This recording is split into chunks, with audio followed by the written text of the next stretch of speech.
Hello, friends. My name is Charisse, and welcome to Arts and Crimes.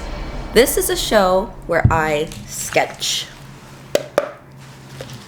and I share my passions, true crime, paranormal stories, and mysteries. Please be sure to give that like button a poke. And if you like true crime and art, subscribe to my channel and turn on that bell thingy, so you'll be the first to know when I upload new videos. Now, I'm gonna begin this case a little differently. First, I'd like to talk about the crime itself. You ready? Are you ready? Let's begin, shall we? I'm gonna take you on a trip. The destination, Mexico City. Fun fact. Mexico City is the densely populated capital city of Mexico. Mexico City was also built on the ruins of the ancient Aztec city of Tenochtitlan. Okay, so now I'm gonna take you to 1998. This is when the killing started. So all of these cases resembled each other in an eerily similar pattern.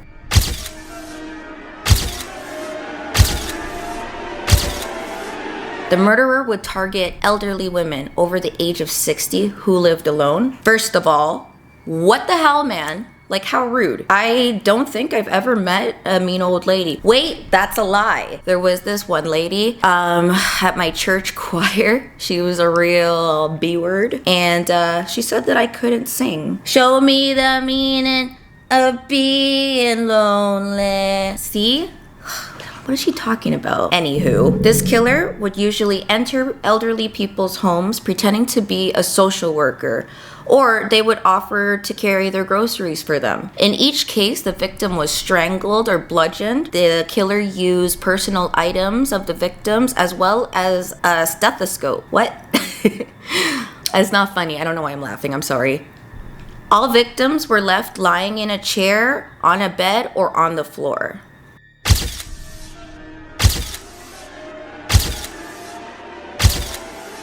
As soon as the killer robbed their houses and murdered them, they would walk away completely unnoticed. So let me tell you how freaky they are. The killer, not the old ladies.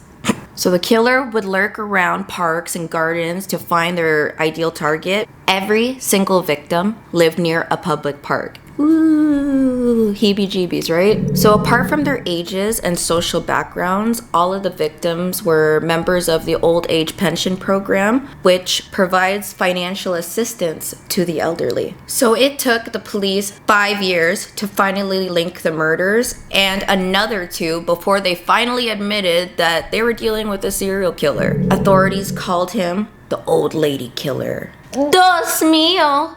That's so creative. I'm sorry, that was so dumb. The old lady killer killed almost 50 elderly women in just 8 short years. And this is only what was reported. So imagine how many more victims are out there that aren't even discovered or whatever. So the Mexican authorities decided to bring in the US version profile of a serial killer. Since the US has had its fair share of serial killers and they have done extensive research on the subject, a manhunt was underway to find a young man with a psychopathic personality, charisma, and intellect. The ideal candidate would resemble Ted Bundy. Gross. A special task force was formed to get an arrest. The authorities were under a ton of pressure. So now I'm gonna tell you a story of a girl. I know. Listen, it's a lot, but this will all make sense. I promise. Ding. Oh, also, it's about to get real dark. So warning, the following content may ruin your life. It may contain elements that are not suitable for some audiences. Viewer discretion is advised. You ready? I'm ready. Let's go. Juana Barraza was born in December 27th, 1957, in a poverty-stricken village in the largely rural state of Hidalgo, just north of Mexico City. She never learned how to read or write. She only knew how to read or write her name. It was back in the 1960s. Decades before the killing started, when Juana was sold for 3 beers to an older man. I am so sorry, guys, everyone. I said this side story would make sense, but I never said it would get better. As it turned out, the seller was an alcoholic mother who would do anything to get a drink. Almost immediately, Juana's mother agreed to the offer the man made to exchange her daughter for the 3 beers. Jose repeatedly assaulted Juana over the course of the next 5 years, causing great emotional suffering for the poor girl. After having who knows how many abortions, she eventually did give birth to a son. I hate this. Fortunately, I guess, she was rescued by her uncles after they found out what was happening to her.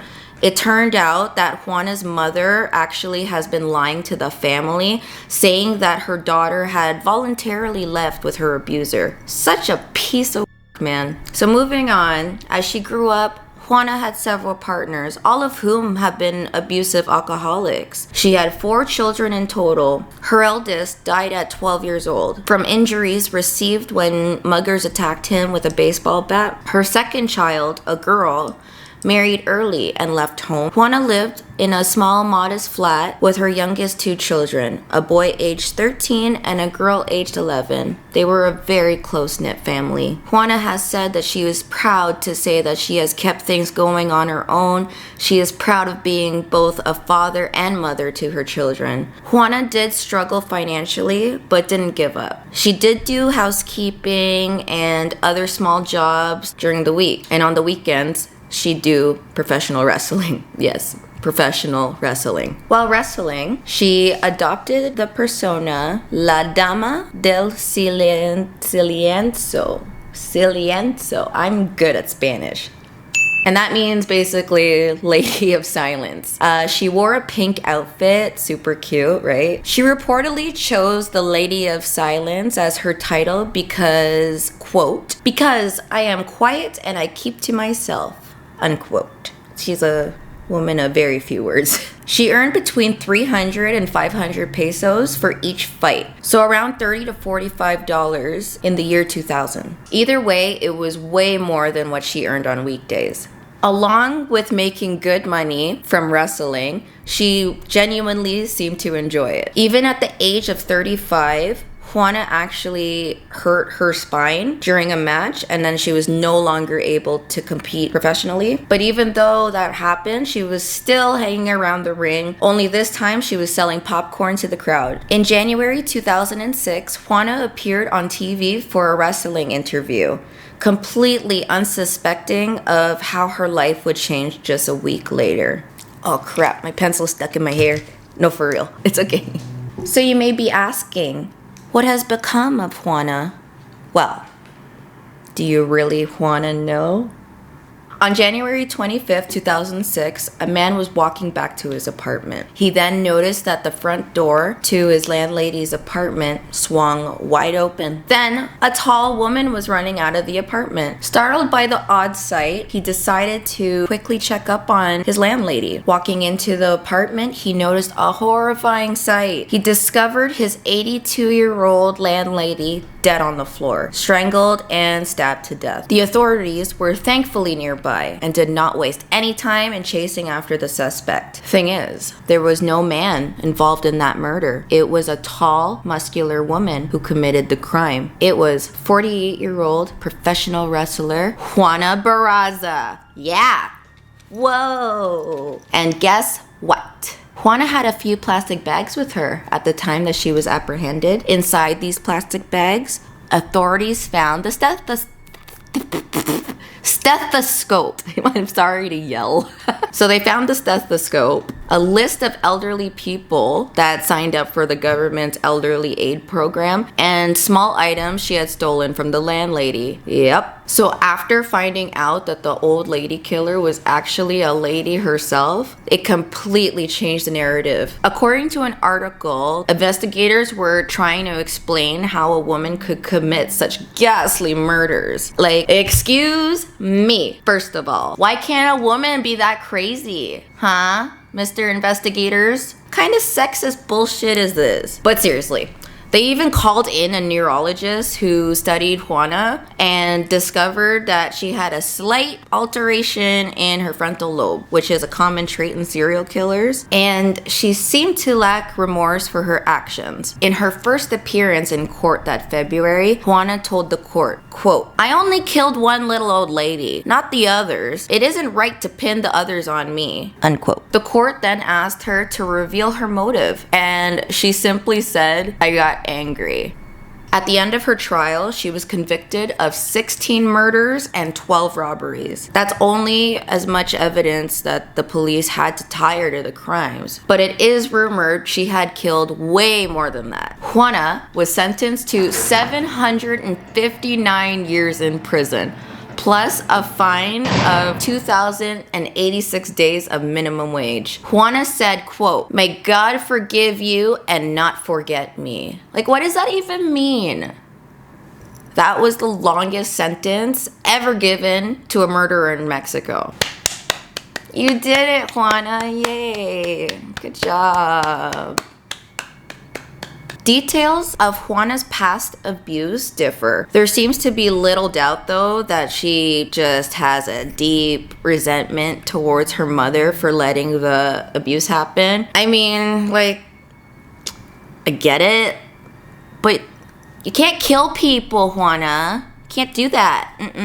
The criminologist associated with this case believes that Juana was so damaged by her experiences, she ended up targeting old ladies because she identified them with her mother. So, yeah. Within this context, though, Juana's own relationship with her children seems to be remarkably stable. Thing is, though, unlike other serial killers, Juana's never given any interviews regarding her crimes. She just still denies everything about it and whatever. She now prepares food in the prison yard to sell on Mondays and Wednesdays.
Now listen here, you. Juana was brought up in a terrible situation. All right, yeah, I get it.